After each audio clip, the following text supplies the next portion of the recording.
नमस्कार प्रेक्षकांनो, स्वागत आहे आपल्या मराठी यूट्यूब चॅनलवर।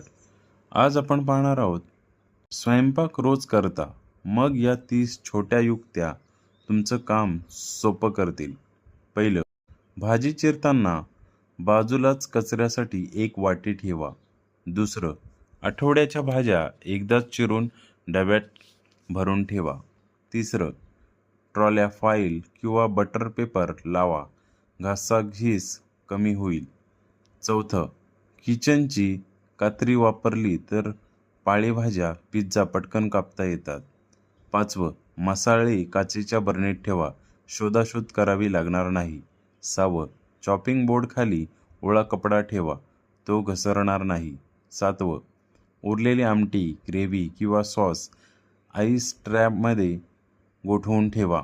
आठवं, खायचे स्नॅक्स एका टोपलीत ठेवा, हाताशी मिळतील। नववं, उरलेले जेवणावर तारीख लिहा, अन्न वाया जाणार नाही। दहावं, सुरीला वेळोवेळी धार लावा, काम झटक्यात होईल। 11वं, ओट्याजवळ छोटा कचरापेटी ठेवा। 12वं, कपाटात फिरणारा ट्रे वापरला तर मागचं सामानही लगेच मिळतं। 13वं, स्मूदीचं साहित्य आधीच मोजून फ्रीजच्या बॅगमध्ये ठेवा। 14वं, भांड्यांच्या मध्ये पेपर टॉवेल ठेवा, ओरखडे पडणार नाहीत। 15वं, फ्रीजवर छोटी वही ठेवा, संपलेल्या वस्तू लगेच लिहून ठेवा। 16वं, लिंबू पिळायला चिमटा वापरा, जास्त रस निघतो। 17वं, चॉपिंग बोर्ड उभा ठेवला तर जागा वाचते।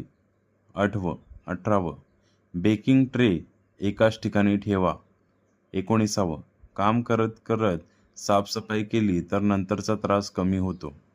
20वं, ब्लेड साईज करून फ्रीजमध्ये ठेवा।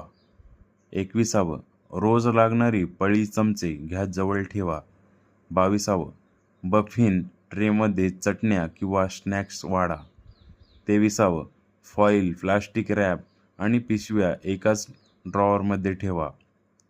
24वं, जास्त जेवण करून छोटे भाग फ्रीज करा। 25वं, काही सांडलं तर लगेच पुसा, नंतर घासायला त्रास होत नाही। 26वं, कांदा थोडा थंड करून कापला तर डोळे कमी जळतात। 27वं, फ्रीजमध्ये सारख्या वस्तू वेगळ्या डब्यात ठेवा। 28वं, कपाटात मॅट लावा, साफ करणं सोपं जातं। 29वं, व्हिनेगर स्प्रे जवळ ठेवा, तेलकट डाग पटकन निघतात। 30वं, स्वयंपाक सुरू करण्याआधी लागणारं सगळं सामान बाहेर काढून ठेवा, मग काम अगदी निवांत होतं।